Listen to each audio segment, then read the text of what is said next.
மாண்புமிகு கூட்டுறவுத்துறை அமைச்சர் திரு கே.ஆர். பெரியகருப்பன் அவர்கள் மானாமதுரை வட்டத்தைச் சேர்ந்த ஆகாஷ் ஜெலிசன் என்பவர் உயிரிழந்ததை அடுத்து தமிழக அரசால் வழங்கப்பட்டுள்ள ரூபாய் 7.5 லட்சம் நிவாரண நிதிக்கான காசோலையினை நேரில் சென்று வழங்கி அக்குடும்பத்தினருக்கு ஆறுதல் கூறினார். சிவகங்கை மாவட்டம் மானாமதுரை வட்டம் மானாமதுரை நகராட்சிக்குட்பட்ட பகுதியைச் சேர்ந்த திரு ஆகாஷ் ஜெலிசன் என்பவர் கடந்த 8/3/2026 அன்று உயிரிழந்துள்ளார்.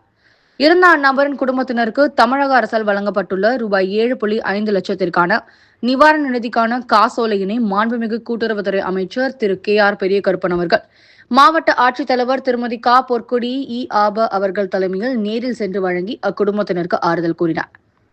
முன்னதாக நேற்றைய தினம் 13/3/2026 வன்கொடுமை தடுப்பு சட்டத்தின் கீழ் வழங்கப்படும் தீரத்தவித் தொகையின் முதல் கட்டமாக ரூபாய் 6 லட்சம் தொகைக்கான ஆணை இறந்த அந்நபரின் தந்தையான திரு ராஜேஷ் கண்ணன் அவர்களிடம் வழங்கப்பட்டுள்ளது. மேலும் இக்குற்றச் செயல் குறித்த வழக்கு உயர்நீதிமன்றத்தில் நடைபெறுகின்ற சூழ்நிலையில் உயிரிழந்த அந்நபரின் குடும்பத்தினரின் கோரிக்கை இணங்கவும் குற்றவாளிகள் மீது நீதிமன்ற வழிகாட்டுதல்களின்படி அரசின் சார்பில் உரிய நடவடிக்கைகள் மேற்கொள்ளப்படும் என்றும் அவர்களின் வாழ்வாதார மேம்பாட்டிற்கும் தேவையான அனைத்து உதவிகள் வழங்குவதற்கான நடவடிக்கைகளும் மேற்கொள்ளப்படும் என்றும் மாண்புமிகு கூட்டுறவுத்துறை அமைச்சர் திரு கே.ஆர். பெரியகருப்பன் அவர்களால் இந்நிகழ்வின் போது தெரிவிக்கப்பட்டது. இந்நிகழ்வில் சிவகங்கை வருவாய் கோட்டாட்சியர் செல்வி ஜெஃபி கிரேசியா, மானாமதுரை நகர்மன்ற தலைவர் திரு மாரியப்பன் கென்னடி, மானாமதுரை வட்டாட்சியர் திரு கிருஷ்ணகுமார் உட்பட பலர் உடனிருந்தனர்.